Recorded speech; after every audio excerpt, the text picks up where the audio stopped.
በአካባቢያቸው ንጹህ የመጠጥ ውሃ አቅርቦት ባለመኖሩ ከፍተኛ ችግር ውስጥ መሆናቸውን በቢውኝ ወረዳ የወይን ውሃ ከተማ ነዋሪዎች ገለጹ። የተለያዩ የውሃ አቅርቦት አማራጮችን ሞክሮ አለመሳካቱን የገለጸው የአማራ ክልል ውሃና ኢነርጂ ቢሮ አዲስ ቴክኖሎጂ ለመሞከር ወደ ተግባር መግባቱን ገልጿል። ጌታቸው ገደፋው በቢውኝ ወረዳ ወይን ውሃ ከተማ ላይ ነው የምንገኘው። እዚህ አካባቢ እንግዲህ እንደምትመለከቱት የከተማ ነዋሪዎች ወራጅ ውሃ ነው እየቀዱ የሚገኙት። ከተማዋ ላይ ለረጅም ጊዜ የንጹህ መጠጥ ውሃ ችግር አለ። እንግዲህ ይህንን የንጹህ መጠጥ ውሃ ችግር ለማስተካከል በክልሉ ውሃ ቢሮ አማካኝነት የተለያዩ ሙከራዎች ተደርገዋል። ነገር ግን ችግሩ አሁንም እንደቀጠለ ነው የሚገኘው። እነዚህ የከተማ ነዋሪዎች በዚህ መልኩ ከዚህ ወራጅ ውሃ እየቀዱ ነው የሚጠቀሙት። ይህ ደግሞ እንግዲህ ለተለያዩ የጤና ችግሮችም እየዳረጋቸው ነው የሚገኘው። ሌት ተነስተን ነው የምንቀዳ። በጣም ውሃ ችግር አለብን። የንጽህና ሁኔታ ያው እንደምታዩት ድድፍ ነው የምንጠጣው የወራጁን ውሃ።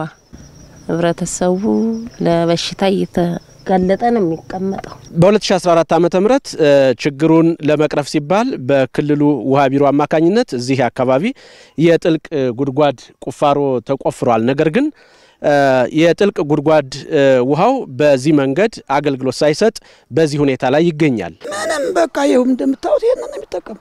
ይሄንን ምን ሚና ውሃ የሚወርድ ከብትም ሰውም ለነዚህም ደግሞ ይደርቃል። አሁን በሰሞን ይሄ ዝናብ ዘንቦ ነው እንጂ ይሄ ዝናብ ባይዘንብ ኑሮ እንደውም አይገኝም። ዋው የለም። አሁን ይቆማል። አሁን እርግጠኛ ነኝ ከዚህ ወር ጀምሮ ነአጅ ቀጥሎ አሁን ዝናቡ ቢያቆም ቀጥ ይቆማል። በአካባቢው ከ5000 በላይ ማህበረሰብ በንጹህ መጠጥ ውሃ ችግር ውስጥ መሆኑን ያነሱት የቢውኝ ወረዳ ዋና ኢነርጂ ጽሕፈት ቤት ኃላፊ አቶ ታረቀ ተረፈ በክልሉ ውሃ ቢሮ አማካኝነት የተጀመሩ ፕሮጀክቶች በተለያዩ ምክንያቶች በመዘግየታቸው ችግሩ አሁንም አሳሳቢ ሆኖ መቀጠሉን ገልጸዋል። ጽሕፈት ቤቱ በጊዜያዊነት ችግሩን ለማቃለል የሚችለውን እያደረገ ስለመሆኑም አንስተዋል። ግንባታው አኳያ መሰረታዊ ችግር ያለበት ከጊዜ ጊዜ እየተንከባለለ ህዝቡን ወደ ችግር የዳረገ ፕሮጀክት ነው ማለት ነው። ከዛ አኳያ እስከ 2014 መጨረሻ አካባቢ ድረስ በዚህ ችግር የሚለው የሚጎዳው ማህበረሰብ ተፈናቃዮችንና ሌሎች ተማሪዎችን አጋር ቀበሌዎችን ጨምሮ 25000 አካባቢ ይደርሳል ህዝቡ። እስካሁን ባለው ነባራዊ ሁኔታ ከ2003 ጀምሮ ኢቭን እንኳ ጥያቄው ምላሽ አግኝቶ ወደ ተግባር ከገባ ከ2013 ዓመተ ምህረት ጀምሮ በየትኛው ሁኔታ ችግር የገጠመው ነው ማለት ነው። በውሃ ጽሕፈት ቤቱ አቅም የምንሰራቸው ትናንሽ አንዳጎሌዎችን የምንቆፍርበት ሁኔታ አለ። ከተሞች ውስጥ ለውስጥ አምናም 2 መለስተኛ ጥልቅ ጉድጓድ ቆፍረንላቸዋል። ዘንድሮም ሰጠናቸዋል ከሌላው ቀበሌ ሽፋን በተለየ።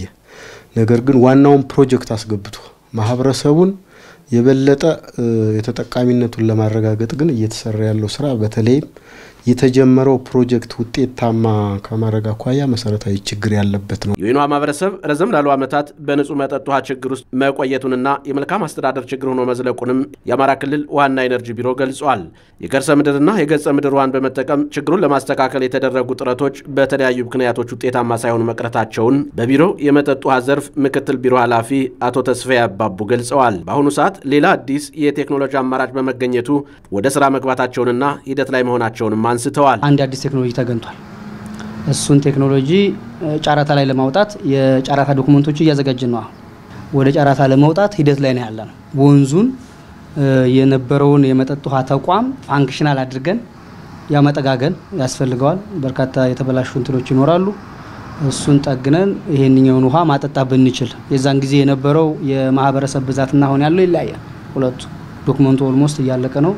የኛ ባለሙያዎች ዶክመንቱን አዘጋጅተው የጨረሱበት አግባብ ነው ያለውና በዚህ ሳምንት ይወጣል ብለን እናስባለን ወደ ጫራታ ማለት ነው።